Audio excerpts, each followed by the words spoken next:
What would you do if something followed you home from the forest and you realized it wasn't human? That question becomes the first thread in a nightmare that connects 3 people, 3 different nights, and 1 ancient creature that should have never awakened. Story 1. The breath behind the trees, hunted, lost, and never alone. I went into the forest with my friends to shoot a night exploration vlog, but by midnight, the forest stopped sounding like a forest. No insects, no wind, not even the leaves dared to move. It was as if the entire place was holding its breath. And then, something else started breathing for it. Slow, heavy, wet breathing. We turned our lights toward the sound. There was nothing there, only trees. But the breathing didn't move, because it wasn't hiding behind the trees. It was hiding between them. And then, we saw it. A narrow, elongated face, pale and stretched like wet paper, peeking between 2 thick trunks. Its eyes were wrong, too deep, too black, too aware. My friend whispered, "Run!" But the creature whispered back, "Don't." That voice didn't come from its mouth. It came from inside our heads, as if it knew exactly how fear tasted. We ran anyway. Branches tore my arms. Roots tripped my feet. My lungs burned as if something was crushing them. And behind me I heard my friends screaming, one by one, their voices snapping off like twigs. I fell near a ditch and didn't move. I had to pretend I was dead. And for a moment, the forest went silent again. Then I felt it, something cold, damp, pressing against my neck. Breathing slowly, deeply, inhaling my scent as if deciding whether it should finish me. I kept my eyes closed and whispered only one thing inside my mind. "Please."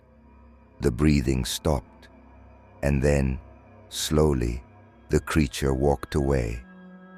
I never told anyone what happened that night. But 2 days later, one of my friend's bodies was found. His spine was bent backward, like something had folded him neatly and placed him on the ground. The other friend was never found. And every night, I still hear that breathing behind my bedroom door, as if the forest followed me home. Story 2. What lives under the bridge?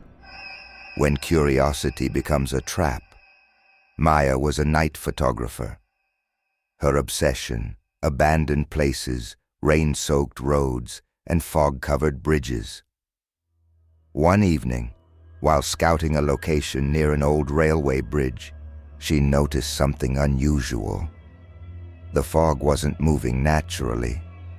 It swirled around one single point under the bridge, as if something inside it was breathing. She took a picture, but when she zoomed in, she froze. There was a face in the fog, not a reflection, not a mistake. A face with hollow eyes and a long jaw, staring directly into her lens. She lowered her camera.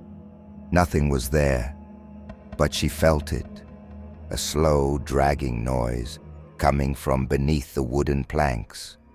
Maya knelt down to look through the cracks, and what she saw ripped the air out of her lungs. A hand, pale, long-fingered, with joints bent the wrong way, moving toward her. She stumbled back, but the hand shot upward so fast she couldn't scream, scraping the wood as it reached for her face. Maya ran across the bridge, but the creature didn't chase her on the surface. It moved underneath, keeping speed with her footsteps, its claws scratching the wood like nails on a coffin lid. At the end of the bridge, she made the mistake of looking down. the creature's face pressed up from below, stretching the wood, smiling through the gaps, whispering, "Found you." The bridge collapsed. Maya vanished into the dark river beneath. When rescue teams came the next morning, they found scratch marks under the bridge, deep and wide, as if something enormous had climbed up. They never found her body, but her camera washed up downstream. And in her final photo, the creature wasn't under the bridge. It was standing right behind her. Story 3. The door that wasn't there yesterday. When the creature finally chooses its prey. Arun had been hearing noises in his home for days. Not footsteps, not whispers, but something worse. Scratching, as if something was trying to carve its way inside. Except he was already inside. One night, around 2:14 a.m., he walked into the hallway and froze.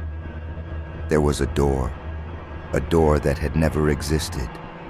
Old, wooden, rotting, with claw marks on the bottom, and something breathing behind it. Arun took one step closer. The door slowly exhaled.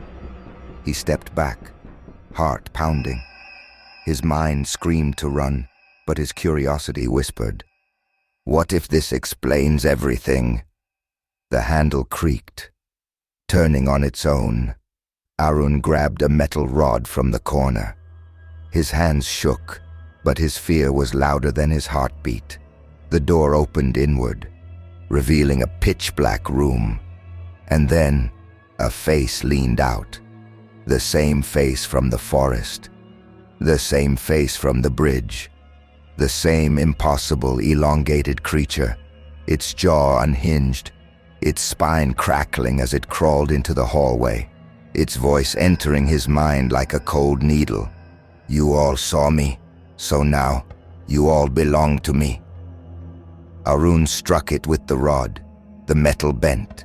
The creature didn't react. It stepped closer, its head tilting, its fingers stretching toward Arun's throat. He screamed, and every door in the house slammed shut at the same time. Neighbors heard nothing. By morning, the new door was gone. The hallway was blank wall again. But Arun wasn't there. The only thing left behind was the bent metal rod and long, slow scratch marks leading into the wall. This trilogy teaches one eerie truth. The unknown becomes terrifying not because it attacks, but because it watches. Sometimes, it's not the creature we should fear. It's the places where we think we're safe, because that's exactly where it waits. If you like this video, please like, comment your scariest experiences, share and subscribe for more extreme horror stories.